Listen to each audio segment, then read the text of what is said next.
عزيزي الاكيل، عشان تكون لذيذ وخفيف ونشيط تبدا دايت، اول حاجه هتفكر فيها انك تشيلها على طول من وجباتك هو هيكون المحشي. بتفكر انك لو رحت للدكتور هيمنعك منه، فبتقول خلاص بقى خليني اكله النهارده الحق اودعه قبل ما ابدا في الدايت الجديد. لكن الحقيقه العلميه عكس كده تماما، فتعالوا نشوف النهارده ازاي اقدر اكل محشي من غير ما ازيد في الوزن وبس المحشي يستوي وانزله.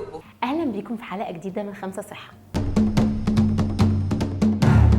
عادات التغذيه العلاجيه، واول ما بنبدا دايت بنلاقي في خوف غير مبرر من اكلاتنا وثقافتنا، زي مثلا المحشي. بنعرف على طول انه انا هبتدي دايت يبقى لازم اوقف الاكل ده، بس حقيقه يا جماعه ان الموضوع مش مستاهل كده خالص. اصل المشكله مش في المحشي. لو عايزين تعرفوا بجد هي المشكله في ايه، خليكم معانا واحنا هنقول لكم في حلقه النهارده ايه المشكله بالظبط.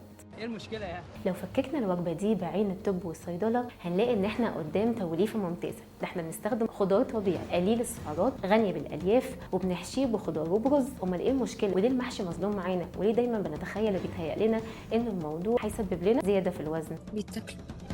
عزيزي الاكيل، عشان تكون لذيذ وخفيف ونشيط لازم تعرف هي الوجبه دي اصلا عباره عن ايه. لو بدانا مثلا بالكرنب وورق العنب، فدول من ضمن العيله اللي اسمها بوليفينولز.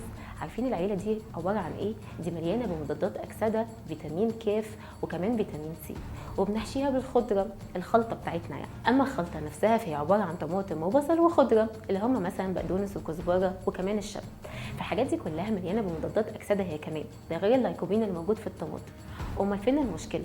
المشكله في طريقه الطهي. المشكله ان احنا بنستخدم كميه دهون عاليه جدا، يا اما مثلا بنستخدم ليا، في ناس كتيره قوي بتستخدم الموضوع ده، او بنحط بقى زيت سمنه بنسبه كبيره، غير ان احنا كمان بنسبك الخلطه بتاعتنا قبل ما نستخدمها في الحشو بتاع المحشي. فهو الخوف من المحشي عمره ما بيكون من الوجبه نفسها، الخوف بيكون من ارتفاع الجلايسيميك اندكس اللي احنا بنسميه المؤشر الجلاسيمي نتيجه تناول الوجبه الدسمه الغنيه بالرز والنشويات الموجوده فيها.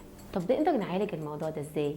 عزيزي الاكيل، عشان تكون لذيذ وخفيف ونشيط تعالى اقول لك على 3 خطوات تقدر تعملهم تخلي المحشي بيهم وجبه صحيه جدا. اول حاجه خلي بالك من نسب المكونات. زي ما احنا متفقين هو حشو بتاع المحشي بيكون عباره عن رز وخضره، بعد اذنكم نقدر نزود نسبه الخضره شويه. تاني حاجه نخلي بالنا من الدهون المستخدمه، يا ريت نستخدم دهون صحيه زي مثلا زيت الزيتون او الزيت الحار. وعلى فكره يا جماعه هي السمنه الطبيعي والزبده الفلاحي مفيش منهم مشكله، هي المشكله بس في الكميات الكبيره المستخدمه. ويا ريت ما نستخدمش اي مرقه صناعيه او حتى نستخدم دهون اخرى زي الليا. تالت حاجه توازن الوجبه. المحشي ما ينفعش يكون طبق رئيسي، لازم يكون معاه كميه بروتين مناسبه، ويا ريت كمان يكون معاه طبق سلطه.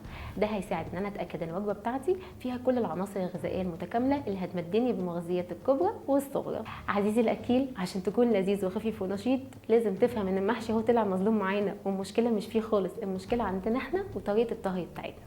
ومع ان المحشي مليان الياف كتيره قوي، بس الحقيقه برضو ان كتر الالياف ده ممكن يعمل مشاكل صحيه احنا في غنى عنها.